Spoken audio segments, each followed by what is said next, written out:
चलो देखो, अब क्या है मेरा रासायनिक अभिक्रियाएं की प्रकार, यानी कि हम अभी तक देखे थे भौतिक अभिक्रिया और रासायनिक अभिक्रिया। अब देख रहे हैं रासायनिक अभिक्रिया का प्रकार, जिसमें 9 प्रकार था। तो पहला मेरा क्या है, संयोजन या संश्लेषण अभिक्रिया, कॉम्बिनेशन या सिंथेटिक रिएक्शन। तो देखो हम इसको बोलते हैं क्या, मान लिया जाए ये मेरा 2 वस्तु है, ठीक ना। अगर हम ये दोनों को जोड़ करके एक बना देते हैं, जोड़ देते हैं तो एक बन जाता है। जैसे मान लिया जाए 2 मेरा वस्तु, अगर दोनों को हम जोड़ दिए तो एक बन गया। तो यही मेरा है संयोजन या संश्लेषण अभिक्रिया। यानी कि 2 पदार्थ होगा, अब पदार्थ में तत्व या यौगिक दोनों हो सकता है। तो 2 पदार्थों को जोड़ करके हमें क्या करना है, एक बनाना है। और एक बनाने के पश्चात जब एक बन जाएगा तो यही अभिक्रिया मेरा कहलाएगा संयोजन या संश्लेषण अभिक्रिया। लेकिन इसमें ये जो दोनों पदार्थ था, और जब दोनों एक बनेगा तो इसमें इस सबका गुण क्या है, भिन्न हो जाएगा, यानी गुण एक जैसा नहीं रहेगा। देखते हैं, देखो जब 2 या 2 से अधिक पदार्थ में तत्व या यौगिक दोनों हो सकते हैं, आपस में परस्पर संयोग कर यानी अभिक्रिया करता है। जब 2 पदार्थ है और आपस में दोनों क्या कर रहा है, अभिक्रिया कर रहा, तो उससे नए पदार्थ का निर्माण होगा। लेकिन वे नए पदार्थ जो है वो क्या, भिन्न गुण वाले हो, यानी कि जो पहले से दोनों पदार्थ है उससे उसका गुण क्या है, बिल्कुल अलग होना चाहिए। तब वो जो अभिक्रिया कहलाएगा वही मेरा संयोजन या संश्लेषण अभिक्रिया कहलाएगा। जैसे कि हम इसमें देख सकते हैं कि एग्जाम्पल, एक मेरा कार्बन है और दूसरा ऑक्सीजन है। जब कार्बन और ऑक्सीजन के बीच हम अभिक्रिया करवाते हैं तो मेरा कार्बन डाइऑक्साइड बनता है। यानी कार्बन और ऑक्सीजन के बीच अभिक्रिया करवाने पर कार्बन डाइऑक्साइड गैस बनता है। अब कार्बन डाइऑक्साइड गैस जो बनता है, ये कार्बन डाइऑक्साइड का गुण कार्बन और ऑक्सीजन दोनों के गुण से बिल्कुल क्या होता है, अलग होता है। और इसी अभिक्रिया को हम कहते हैं संयोजन या संश्लेषण अभिक्रिया। तो इसी तरह ये दे देगा C+O2 CO2, पूछेगा ये कौन सा अभिक्रिया, कौन सा अभिक्रिया। अगर संयोजन संश्लेषण है तो ये मारेंगे, लेकिन अगर इससे पहले पूछ दिया जाए भौतिक रासायनिक में, तो पहले तो रासायनिक होगा। और अगर उसके प्रकार में पूछेगा तो ये मेरा क्या है, संयोजन। अब संयोजन की जो अभिक्रिया होती है ये 2 तत्वों के बीच हो, जैसे कि यहाँ देख सकते हो कार्बन और ऑक्सीजन ये दोनों क्या है, तत्व है। यहाँ यौगिक नहीं बल्कि क्या है, तत्व। तो 2 तत्वों के बीच हो सकता है, या ऐसा भी हो सकता है कि इसमें 2 यौगिक ही भाग ले, या ऐसा हो सकता है कि एक तत्व और एक यौगिक हो, यानी तीनों तरह से ये संभव है। अब इसी तरह से हम देखो, मान लीजिए मेरा मानते हैं कि पहला एग्जाम्पल था, दूसरा एग्जाम्पल हम इस तरह से भी देख सकते हैं। देखो सबसे पहले कोई भी चीज को जलाने के लिए हमें ऑक्सीजन की आवश्यकता होती है, क्लियर हो ना। तो मान लो कोई मैग्नीशियम है, ठीक ना। मैग्नीशियम को जब हम ऑक्सीजन में जलाते हैं, कहने का मतलब अब ऑक्सीजन उसके लिए प्रश्न, जैसे मान लीजिए हम यहाँ जला रहे हैं तो इसके लिए ऑक्सीजन खुद प्राप्त कर रहा है। तो यानी सिंपल सी बात है, हम वायु में भी जला रहे हैं तो इसको ऑक्सीजन मिल रहा है। तो हम सीधे कह सकते हैं कि जब मैग्नीशियम को वायु में यानी ऑक्सीजन में जलाने पर, जब मैग्नीशियम को हम कहाँ जला रहे हैं, ऑक्सीजन में यानी वायु की उपस्थिति में जला रहे हैं, तो ये मैग्नीशियम ऑक्साइड बन रहा है। क्या बन रहा है, मैग्नीशियम ऑक्साइड का सफेद चूर्ण बनता है। अब कहने का मतलब क्या वो समझना, मान लो ये एक लकड़ी है, मान लेते हैं ये मेरा क्या है, लकड़ी। अब अगर हम इसको जला रहे हैं तो यहाँ से ऑक्सीजन तो प्राप्त कर रहा है, और जलाने के पश्चात देखोगे काला काला बुरादा जैसा चूर्ण प्राप्त हो जाता है, होता है ना।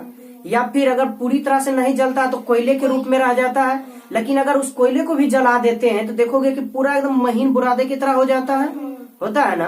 तो उसी तरह से अगर हम मैग्नीशियम को जलाते हैं, अब निश्चित है जब जला रहे थे ऑक्सीजन खुद वायु से मेरा ग्रहण कर रहा है, तो जब मैग्नीशियम को हम ऑक्सीजन की उपस्थिति में जलाते हैं तो इससे मैग्नीशियम ऑक्साइड का सफेद चूर्ण प्राप्त होता है। यानी मैग्नीशियम जो है उस सफेद जैसा चूर्ण के रूप में हमको क्या होता है, मिलता है। क्लियर, उतार लो।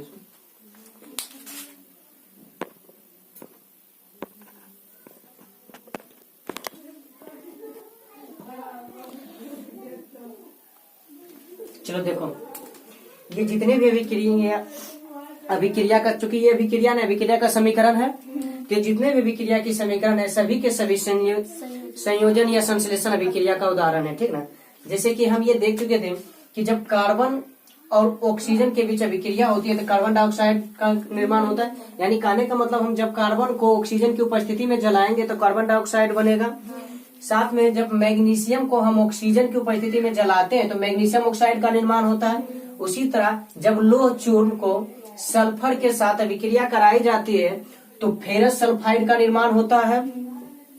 उसी तरह कार्बन मोनोऑक्साइड, यहाँ पर एक चीज देख लेना, जब एक रहता है तो एक के लिए हम मोनो लिखते हैं, 2 के लिए डाई और 3 के लिए ट्राई, ठीक ना। एक के लिए मोनो, 2 के लिए डाई और 3 के लिए हम ट्राई लिखते हैं। यहाँ पर समझ में आ जाएगा। जैसे देखो यहाँ पे कार्बन का एक अणु है तो यहाँ पर हम इसको बोलेंगे कार्बन मोनोऑक्साइड। इसको हम क्या बोलेंगे? Carbon monoxide. कार्बन मोनो, ये हो गया कार्बन मोनोऑक्साइड। लेकिन यहाँ देखो तो ऑक्सीजन का 2 मात्रा है तो मेरा हो जाएगा कार्बन डाइऑक्साइड। Carbon dioxide. यहाँ देखो कार्बन जब एक था तो कार्बन मोनो हो गया, जब ऑक्सीजन 2 है, सॉरी ऑक्सीजन जब एक है तब मोनो हो गया, और जब ऑक्सीजन 2 है तो डाई हो गया। यानी कि कार्बन का जब एक यहाँ पे परमाणु है तो मोनो होगा, और जब 2 परमाणु होगा तो डाई होगा।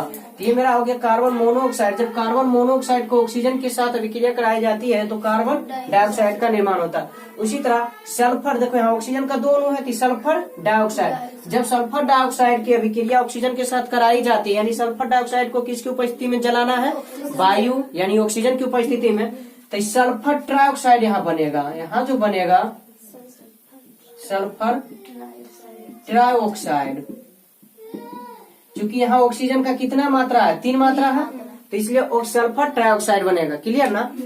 साथ में जब हम ये कली चूना को जल के साथ मिला देते हैं तो ये मेरा भाखड़ा चूना बन जाता है, यानी कहने का मतलब कैल्शियम ऑक्साइड। इसका रासायनिक नाम क्या होगा? कैल्शियम ऑक्साइड को जब जल के साथ यानी हाइड्रोक्साइड के साथ अभिक्रिया कराई जाती है तो कैल्शियम हाइड्रोक्साइड का निर्माण होता है, यानी ये भाखड़ा चूना का निर्माण है। और साथ ही जब हम इसको स्पर्श करते हैं तो हमें गर्म महसूस होती है, यानी कहने का मतलब इस अभिक्रिया से मेरा क्या निकलता है? ऊष्मा।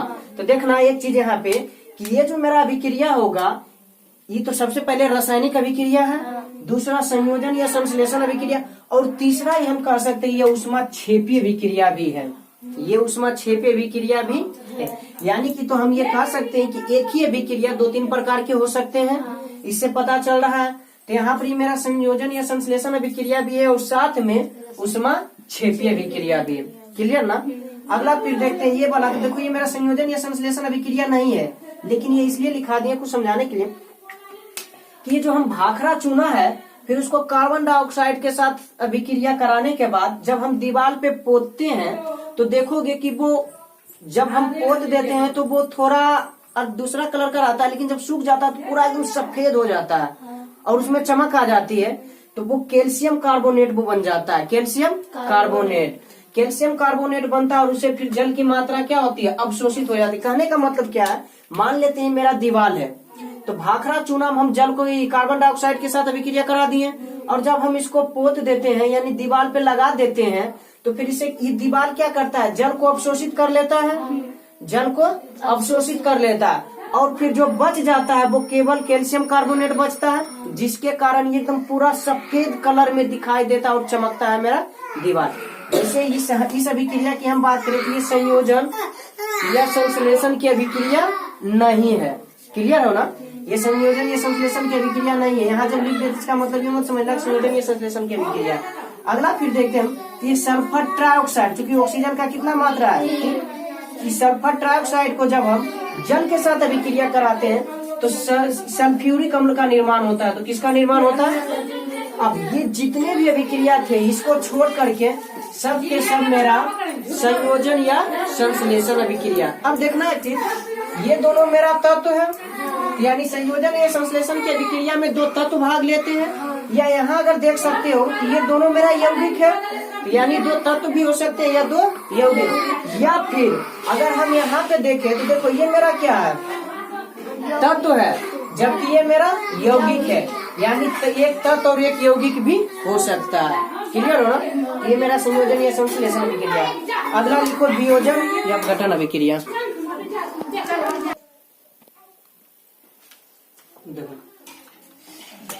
वियोजन या अपघटन अभिक्रिया क्या है? यानी डिकम्पोजिशन रिएक्शन। देखो हम संयोजन में देखे थे कि दो जो है तत्व या यौगिक था जिसको कि हम अभिक्रिया कराने के पश्चात एक का निर्माण होता था, और इस जो निर्माण होता था ये दोनों के गुण से बिल्कुल अलग था। लेकिन अब हम देखेंगे कोई एक अणु होगा जिसको हम दो भागों में या दो से अधिक 3-4 भागों में तोड़ देंगे, और जब ये टूटेगा तो ये जो अणु था इसका गुण और ये जो अलग अलग टूटा है इसका गुण सबका क्या होगा, अलग अलग होगा। यानी कहने का मतलब क्या है कि ये वियोजन का जो अभिक्रिया है ये संयोजन की अभिक्रिया का उल्टा है, उसके विपरीत अभिक्रिया है, ठीक ना। तो इस तरह से हो सकता है कि ऑब्जेक्टिव में पूछा भी जा सकता है कि ये संयोजन अभिक्रिया का उल्टा या उसके विपरीत अभिक्रिया कौन सी है, तो कौन सा होगा, वियोजन। या इस तरह से भी पूछ सकता है कि वियोजन की अभिक्रिया का विपरीत कौन सा अभिक्रिया है, संयोजन। क्लियर ना। तो देखते हैं अभिक्रिया क्या है। तो जब किसी यौगिक के बड़े अणु के टूटने से दो या दो से अधिक सरल कहने का मतलब क्या है, जब ये अणु टूटेगा तो ये जो टूट रहा अणु है इसी से दो या दो से अधिक यौगिक का निर्माण होगा। दो या दो से अधिक भिन्न गुण वाले सरल यौगिकों का निर्माण होता है। तब ऐसी अभिक्रिया को हम क्या कहते हैं, वियोजन या अपघटन। कहने का मतलब मान लेते हैं कोई अणु है जो टूट गया दो या दो से अधिक। अब ये दोनों जो टूटा है मान लेते हैं दो ही रूप में टूटा है, तो ये दोनों का जो गुण होगा ये जो यौगिक था इसके गुण से बिल्कुल क्या होगा, अलग होगा, और इसी अभिक्रिया को कहेंगे वियोजन अभिक्रिया। जैसे हम देखते हैं एग्जाम्पल में कि कैल्शियम कार्बोनेट यानी CaCO3, ये मेरा कैल्शियम कार्बोनेट है। जब इसको गर्म करते हैं तो देखो ये जो साइन मेरा क्या है चीज का, गर्म करने का है। गर्म करने पर वो क्या होता है, अपघटित हो जाता है। अपघटित होने का मतलब टूट जाता है, अपघटित होने का मतलब टूट जाता है। और कैल्शियम ऑक्साइड यानी CaO और कार्बन डाइऑक्साइड यानी CO2 का निर्माण करता है, जिसमें कार्बन डाइऑक्साइड चूंकि एक गैस है तो इसलिए ये क्या है, गैस निकल जाएगी बाहर। अब ये जो एरो है ये क्या चीज का, गैस की उत्पत्ति का निशान है, यानी ये गैस है, इसका पहचान दे रहा है। क्लियर हो ना। अच्छा, ये जो कैल्शियम कार्बोनेट है इसको हम क्या बोलते हैं, कली चूना भी बोलते हैं। और इस कली चूना का उपयोग सीमेंट बनाने में भी किया जाता है। यानी एक स्टार मार के लिख सकते हो CaO यानी कली चूना का उपयोग सीमेंट बनाने में किया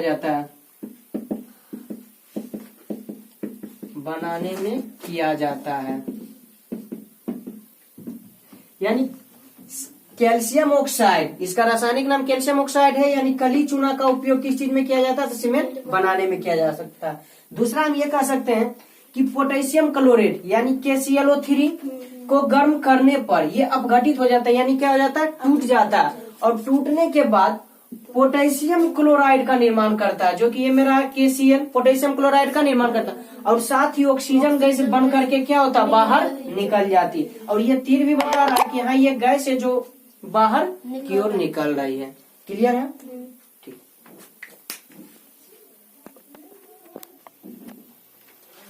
देखो अपघटन अभिक्रिया में ही एक होती है उष्मीय अपघटन अभिक्रिया। अपघटन अभिक्रिया में होती है उष्मीय अपघटन अभिक्रिया, यानी थर्मल डिकम्पोजिशन रिएक्शन। अब ये अभिक्रिया क्या है, ये भी एक प्रकार का वियोजन या अपघटन अभिक्रिया, यानी वैसे वियोजन या अपघटन अभिक्रिया। अब सबसे पहले क्या वियोजन या अपघटन है, तो इसमें भी यही होगा कि कोई यौगिक होगा जो दो या दो से अधिक भागों में टूटकर बनेगा।